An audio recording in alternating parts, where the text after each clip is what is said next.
mobile games to feel portable. You know what I mean? And like even when I was a kid, I felt like if I'm gonna play some involved, deep single-player game, I'm gonna do that on a console because that's the strength of consoles. The strength of handhelds, to me, is like pick up and play, in and out gameplay. You know, games you can just turn on, play for a couple minutes on the bus or whatever, and then turn off without getting stuck in some long level or a boss fight or dialogue.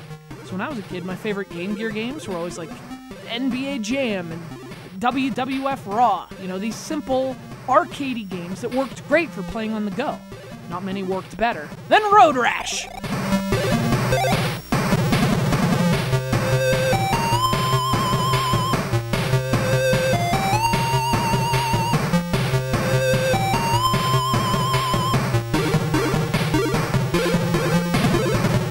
Of course, Road Rash has been released for just about freaking everything, and it works on just about freaking everything.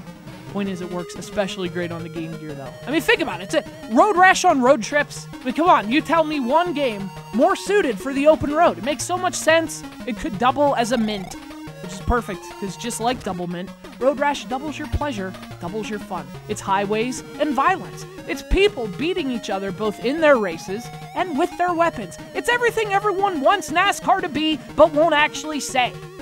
I used to play it before bed. So, the Game Gear version is actually nearly identical to the Master System version, both in terms of presentation and gameplay. But you can't take your Master System in the car. Actually, you can. Just don't know what you're gonna do with it. Maybe hit a passenger with it. So advantage Game Gear. You pick a course, you hop on your bike, you act like a complete sociopath, beating people with Master Systems. This bitch tells you to listen to Biff. He's a great guy. Well then why don't you marry him, Natasha? See what Boris has to say about that. Sorry, you'll have to excuse the outburst. I mean, it's Road Rash. I'm punching people in the face on the highway, which is both one of the all-time great ideas for a video game, and proof that deep inside, we're all genuinely bad people. Including Biff. So what? Oh, so this is the great guy, the compulsive spender? Ask his kids how great it is to have no presents on Christmas Day.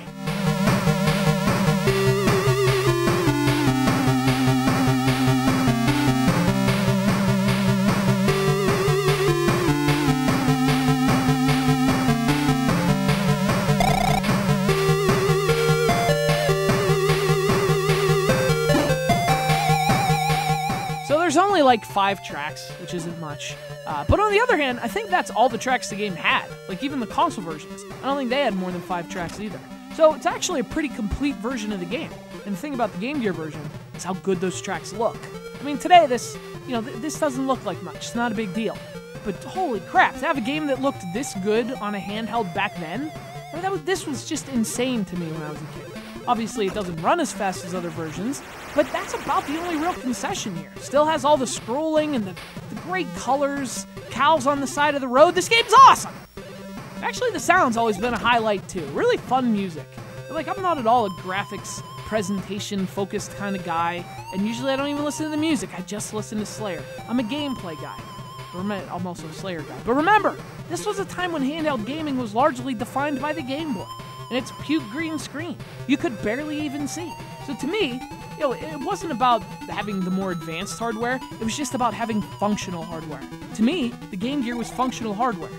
The Game Boy was like psychic hardware, because you were just imagining where the sprites might be.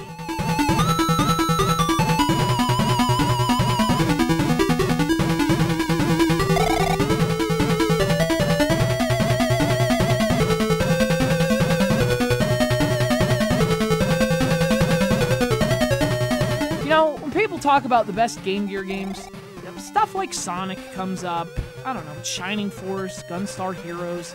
The thing is, those games are all better somewhere else, you know? The Game Gear was never the optimal place for a game like Sonic. But you can make an argument, I think, that it is the optimal place for a game like this. It looks fantastic, plays great, I think it's even better on the go. So yeah, great guy, that Biff. It's Road Rash for the Game Gear. What a dick.